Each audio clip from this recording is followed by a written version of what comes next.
Oi, why looking poor might be the smartest wealth strategy. You've never heard of. Picture this: you're walking into a home improvement store to get quotes on a kitchen renovation. You've been saving for this for 2 years. You know what you want, you've done your research, and you have a number in your head: 45 grand, maybe 50 if they push it.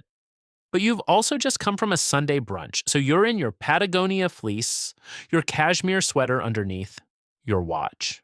A Breitling, nothing flashy by watch guy standards. And you pulled up in a fully loaded Land Rover. The contractor comes out to greet you, looks you over for maybe 4 seconds, shakes your hand, and within 3 sentences, you can feel the quote changing in real time. He knows. You've already told him everything he needs to know without saying a word. Now run that same scenario differently. Same you, same kitchen, same budget. But this time it's Saturday morning, and you drove the older Honda Civic you keep because it still runs great, and you're in worn jeans and a plain navy hoodie. You pull out a notebook, an actual paper notebook, where you've written down your questions. Same contractor, same scope of work. The quote comes in $11,000 lower, not because the job is different, not because the materials changed, because you looked like someone who needed to think carefully about spending money. That's what I want to talk about today. Because here's a thesis that sounds crazy the first time you hear it and completely obvious the third time. Looking poor might be the highest ROI financial decision available to you. Not actually being poor, not depriving yourself of things that genuinely improve your life. I mean, strategically, intentionally, almost tactically choosing not to broadcast your financial position. And watching what happens to every transaction, every negotiation, and frankly, every threat that comes your way as a result. I'm Bobby, and I spent a little over a month going deep on this topic. Behavioral economics research, FBI financial crime data, real estate negotiation studies, behavioral psychology on status signaling. Because I kept noticing a pattern that nobody was connecting end to end. And what I found genuinely surprised me, even though in hindsight it shouldn't have. The people who are visibly, loudly, conspicuously wealthy are often paying a premium for that visibility in ways they never think to calculate. And the people who are quietly, invisibly accumulating, they're collecting a discount on life that compounds in ways that are almost unfair. So let's actually run the math on this. Let's talk about what visible wealth costs you. Not just in the obvious ways, but in the ways that most people genuinely never connect to their financial outcomes. And let's talk about why it's so hard to stop doing it, even when the numbers make the answer completely clear. Start with the most obvious place: negotiations. There's a concept I want to name here that I don't think has a clean label yet, so I'm going to call it the negotiation tax of visible wealth. Here's what it is. Every transaction where your financial position is legible to the counterparty costs you leverage. And in a life well lived, you are in hundreds of those transactions, thousands maybe. The car purchase, obviously.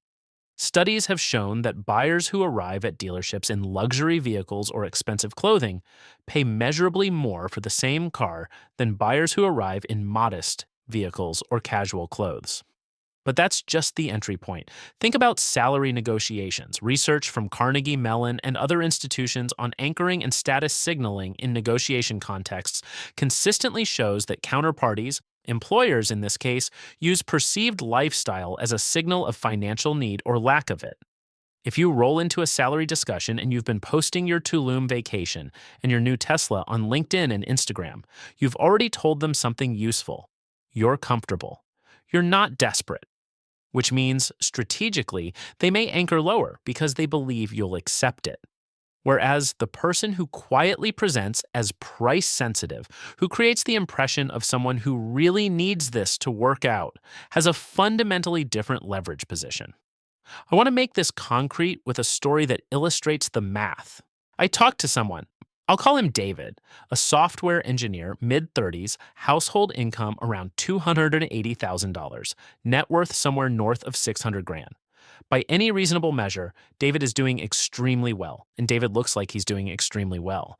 Nice car, nice apartment in a nice neighborhood, regularly posts about his life in a way that pretty clearly communicates financial comfort. And for a long time, he thought this was just, you know, enjoying the fruits of his work. Then David started tracking something. Over the course of a single year, he audited every transaction where his visible financial position had been legible to the other party. His car purchase, contractor quotes on a bathroom remodel, his lease renewal, a negotiation with a freelance client, a salary discussion when he changed jobs mid-year. He built a comparison, what he paid versus reasonable estimates of what someone presenting as more price-sensitive would have paid in each situation. The gap across those 5 transactions was $62,000, 62 grand, in a single year.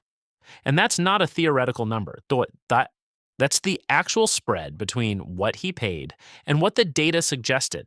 A comparable buyer presenting differently would have paid. That's more than a year of rent in most major cities. That's a car. That's a really significant investment if it had gone somewhere else. Now, here's where this gets a layer weirder, and honestly, a little uncomfortable. Because the negotiation tax is one thing, it's money you leave on the table in transactions you can see. But there's a whole other category of cost that visible wealth creates, and it's one that most people don't think about until it happens to them. The FBI's Internet Crime Complaint Center, they publish an annual report called the IC3 Report, and the 2023 edition is worth reading if you have time. Documented over $10 billion in losses to financial fraud and cybercrime in that year alone. And buried in the methodology of how these crimes are committed is something that should reframe how you think about your public financial profile completely. There's a category of attack called a whaling attack. What it means in plain terms is a highly targeted scam directed at someone who appears to have significant financial assets. Not random phishing that goes out to 10 million email addresses. Targeted, personalized, researched. And the research increasingly is being done with sophisticated AI-powered tools that aggregate public signals about your wealth. Your LinkedIn job title and employer, your neighborhood from geotags on Instagram photos, the visible brand signals in your posts, your car registration in states where that's public information, real estate records, social media activity patterns. These tools build what amounts to a financial profile of you as a target. And they do it without hacking anything, without doing anything illegal, just by aggregating information you've already made public. And here's the thing that stops a lot of people cold when they really sit with it. You don't have to actually be wealthy to be targeted. You just have to appear wealthy. The targeting systems don't have access to your actual bank account. They're working from signals. So if your signals say, financially comfortable person with assets worth targeting, you get treated like a target. Even if the actual number is a lot more modest than the signals suggest, which means visible wealth not only costs you money in transactions, it can literally put you on lists that cause you real harm. The escalation path here isn't theoretical. It starts with targeted phishing, emails or messages that know enough about you to seem credible. It moves to account takeover attempts when those work, to social engineering where someone calls your bank or brokerage pretending to be you with enough personal information to seem legitimate, to in some cases physical security issues when your home address is correlatable with your visible asset profile. I'm not trying to scare you. I'm trying to make the cost of visibility more complete than most people ever make it.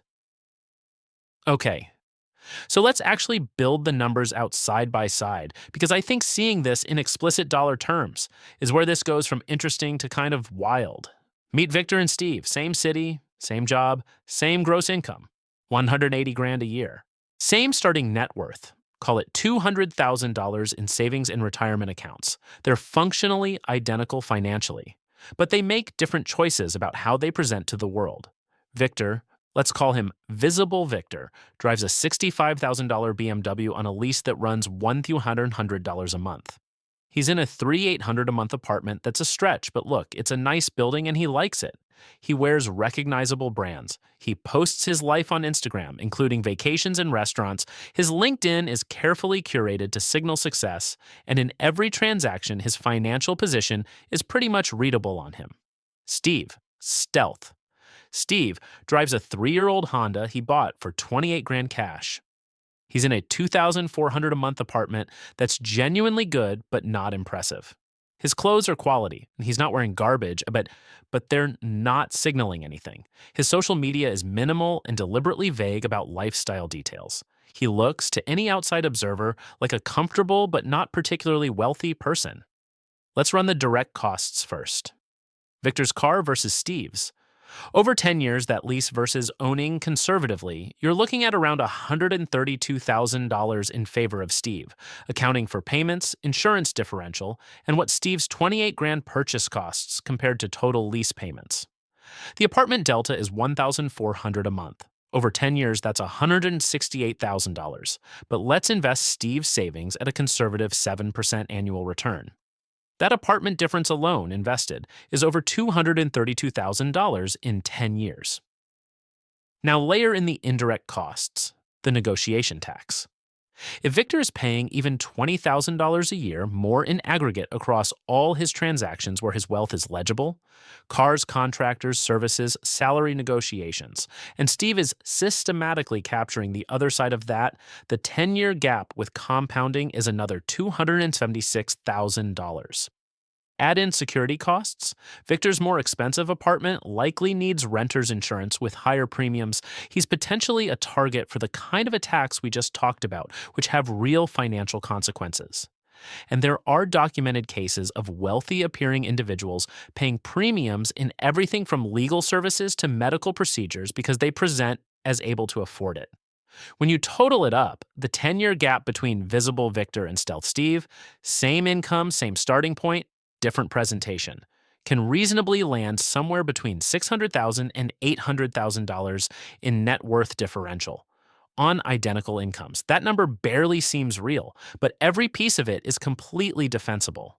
That's the ROI of social invisibility, and I think that phrase is worth sitting with. But here's where I want to slow down, because if I just give you the math and stop there, I've told you what to do without telling you why it's so hard. And it is hard, genuinely hard in a way that's not about weakness of character. It's about biology. Human beings are wired for status signaling, not metaphorically wired, literally wired at a neurological level. The evolutionary logic is straightforward. In tribal environments, visible status, signaling, communicated resources, alliances, and reproductive fitness. The peacock's tail, the alpha male's posture, the chief's adornments. Status display is ancient, adaptive behavior, and the systems in your brain that drive it don't particularly care that you're no longer a forager in a pre-agricultural community. They care about relative standing. They care about being seen as high status, and they reward you for it with dopamine. Here's the loop, and it's embarrassingly simple once you see it. You buy the nice car, someone compliments the nice car. Dopamine. Your brain records that transaction as visible wealth signal produces social reward, so you do more of it. And over time, you start needing the signal, the external validation, to feel financially okay, even if the underlying financial reality is genuinely strong. The signal becomes the feeling of security, which is completely backwards from how actual financial security works. And here's the irony that nobody really talks about with real honesty. The people who signal most aggressively are often the least financially secure, because people who are genuinely, deeply, durably, financially secure, the Buffetts, the Waltons, stopped needing external validation of that security a long time ago. Warren Buffett lives in the same house in Omaha he bought in 1958 for $31,500. Jim Walton, one of the wealthiest people alive, drove a pickup truck and ate at the local diner. These aren't performance. These are people who have so thoroughly internalized their financial security that they don't need anyone else to see it. The people who need you to see the watch, the car, the bag, that need is worth examining, not judging. Examining. Because underneath it is almost always some version of, I'm not sure the internal reality is sufficient. Let me make the external display really clear, and that's a completely human thing to feel, but it's expensive. Now look. I want to be genuinely fair about the counter-arguments here. Because steel manning the other side is important, there are real contexts where visible wealth signals serve a legitimate function. If you're in a client-facing sales role and your clients need to believe you're successful enough to be credible, that's real. Real estate agents, financial advisors, certain consultants, your clients are in part buying confidence in you, and visible prosperity signals competence and success that can be genuinely valuable. If you're in certain creative industries, fashion, entertainment, luxury goods, your visible aesthetic is part of your professional identity. These are legitimate exceptions. And dating. I'm not going to pretend this doesn't exist as a real consideration for some people in some contexts. Signaling resources can be a real variable in partner attraction for some people. I'm not interested in adjudicating that. I'll just note that this is a context where the cost benefit calculation looks genuinely different.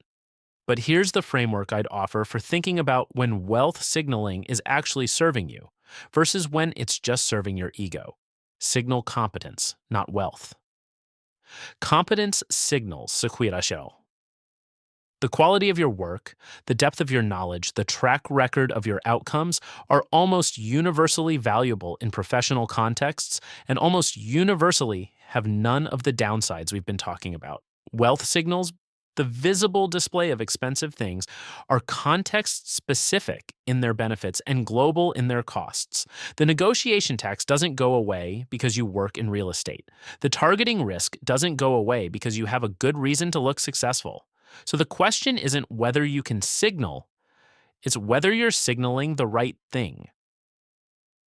And then there's the digital layer, which is where this gets genuinely urgent and modern and honestly a little alarming if you haven't thought about it. There are tools, legitimate marketing tools originally built for advertisers, that use publicly available social media data and aggregated public records to build detailed financial profiles of individuals. These tools are used by marketers to figure out who to target with luxury offers. They're also, inevitably, used by bad actors to figure out who to target for fraud. The inputs are the same: your vacation photos, your restaurant geotags, your job title and employer, the visible brands in your posts, your neighborhood, your car if it's ever in a photo. The algorithm reads all of it and spits out a wealth estimate, and your actual wealth is largely irrelevant. Your signal wealth is what gets profiled. Even private accounts carry risk here. Privacy policy changes, data breaches, third-party data sharing. The idea that a private Instagram account is a hermetically sealed container for your lifestyle information is, not really how it works in practice. The practical recommendations I'd give you are these. Avoid geotags in specific high-value locations. Avoid brand visibility in photos. You don't need the watch in frame. You don't need the car in frame. Be thoughtful about what your job title and employer, combined with your neighborhood, communicates to anyone who's aggregating that data, and think carefully before posting anything that functions as a proof of assets.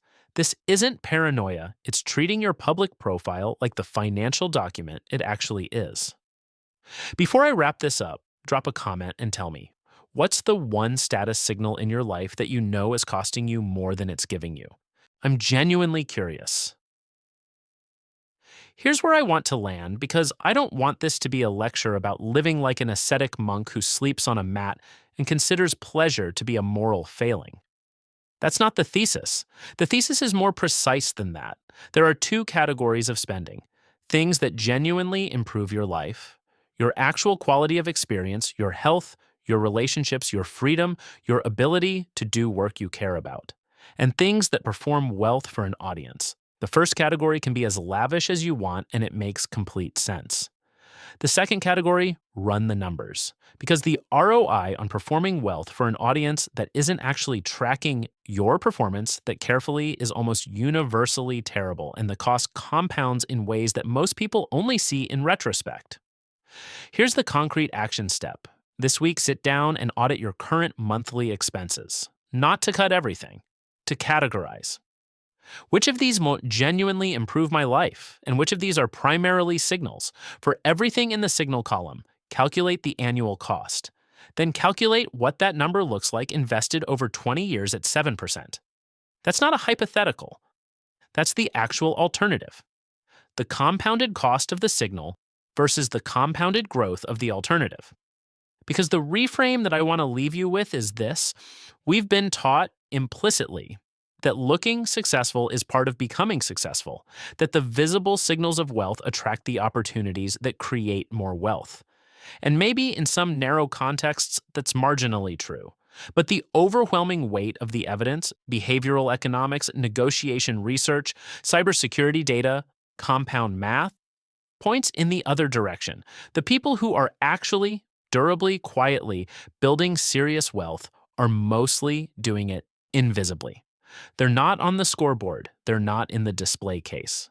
Looking poor while getting rich is a lot smarter than looking rich while staying broke. And once you really see that,